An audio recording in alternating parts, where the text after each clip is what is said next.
Hello, my wonderful viewers, and welcome to another episode of Betty Adams Overanalyzes. Today, we are taking a spoiler-free look at Chapter 45 of Kaiju number 8, and whoa! I just have one response for this chapter.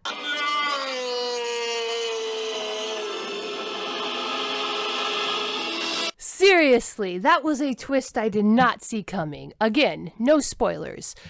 But if you want to take a minute before you listen to the rest of the video anyway, you can check the links below the video and check out a copy of my book, Humans Are Weird, I Have the Data, or tomorrow the Indiegogo campaign will be launching. The link will be below the video for Humans Are Weird, We Took a Vote, the second book of human absurdity. But back to Kaiju number 8, chapter 45. Oh my goodness, Matsumoto is cruel. Okay, so this chapter is like a Schrodinger's plot twist. It both has a plot twist and it does not have a plot twist, and you don't know until you've finished reading the chapter. So this chapter does answer a few questions that we had, and it actually shoots down my favorite two theories on the matter, but again, I was never super attached to them and it doesn't affect my overall theory, so I'm pretty cool. Now, this chapter is an excellent example, again, of how to use the expectations of the tropes of the genre to get a super strong emotional effect. So, in shonen manga, there are a couple of tropes that you have when one of the characters has an extremely aggressive superpower, like a kaiju. And another trope that they have is various ways the characters perceive the world. It's super common in manga for a character to get pulled into a vision world, although the vision world tropes are far more common in anime when they need to pad the runtime, and having a character get pulled into a vision world or a mental space for an entire arc is something that happens a lot more in anime than it does in manga for that reason. But anyway, there are these tropes associated, and we all know these tropes. And the Matsumoto has been building up these relationships. Primarily for the past several chapters, they've been building up the relationship between General Director Shinomiya, Kikoru, and Kafka. And we have all of these plot threads of how Kafka's life is hanging on the line. If he can't transform, he's not useful to the defense force, and they might just strip him down for parts. All of these concepts come together in a head and give us a super satisfying answer to the question we were all asking of why can't Kafka transform? And even though, like I said, it wasn't my favorite answer, it was still so satisfying in context. And this chapter went by like a flash. I'm sure I missed a ton of stuff because I read it so quickly.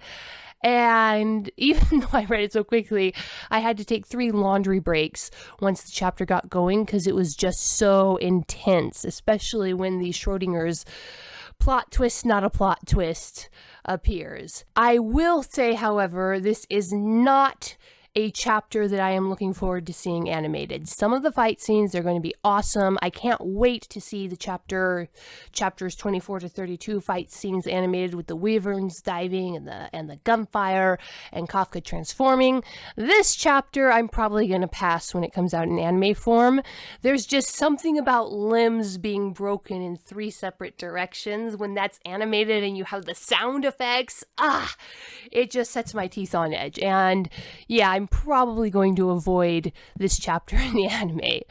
One of the reasons that I do like the manga better, that I in general like the book better, is that I am incredibly sensitive to auditory and visual stimuli. And one of the reasons I like shonen manga is it generally tends to stay away from, well, at least the shonen fighting manga tends to stay away from really grotesque imagery, violent imagery, frightening imagery, but I'm very sensitive to the grotesque and I guess what you'd call the vulgar.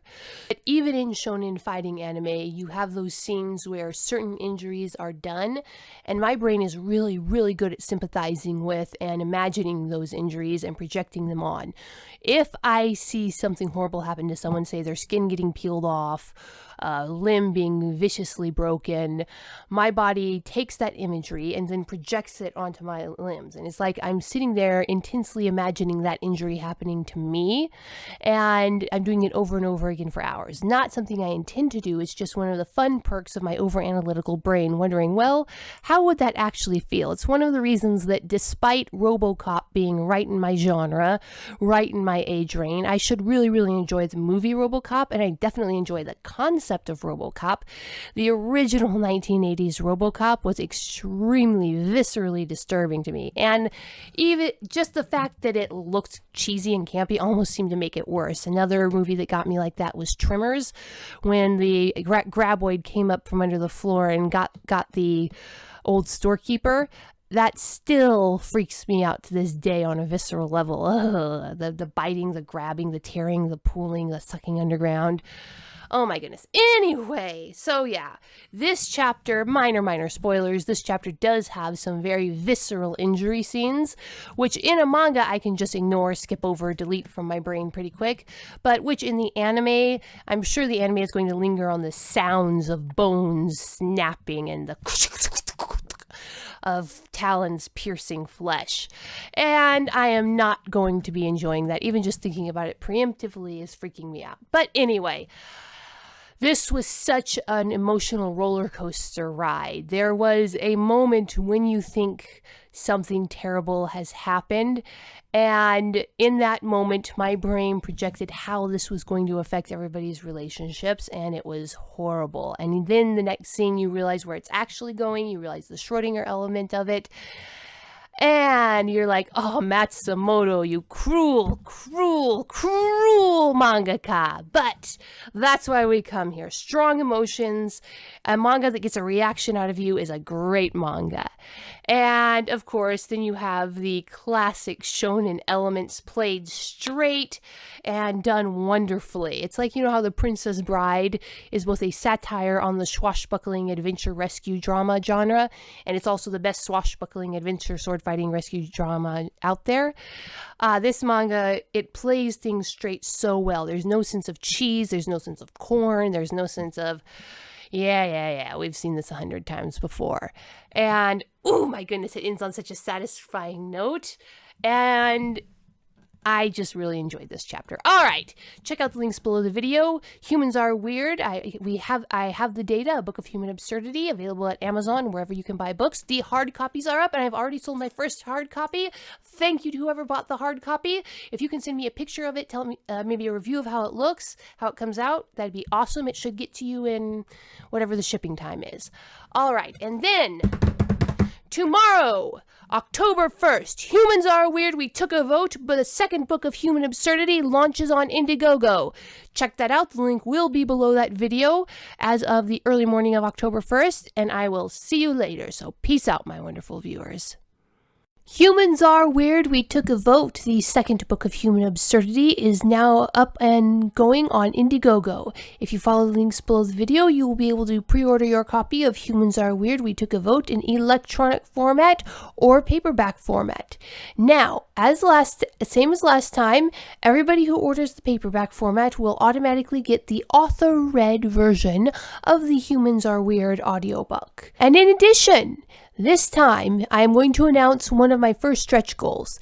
If I sell 500 books, then I am going to take the money and I am going to hire the local studio to make a full-on audiobook. High quality, professional recording, professional scripting, everything. So that's going to be my first announced stretch goal.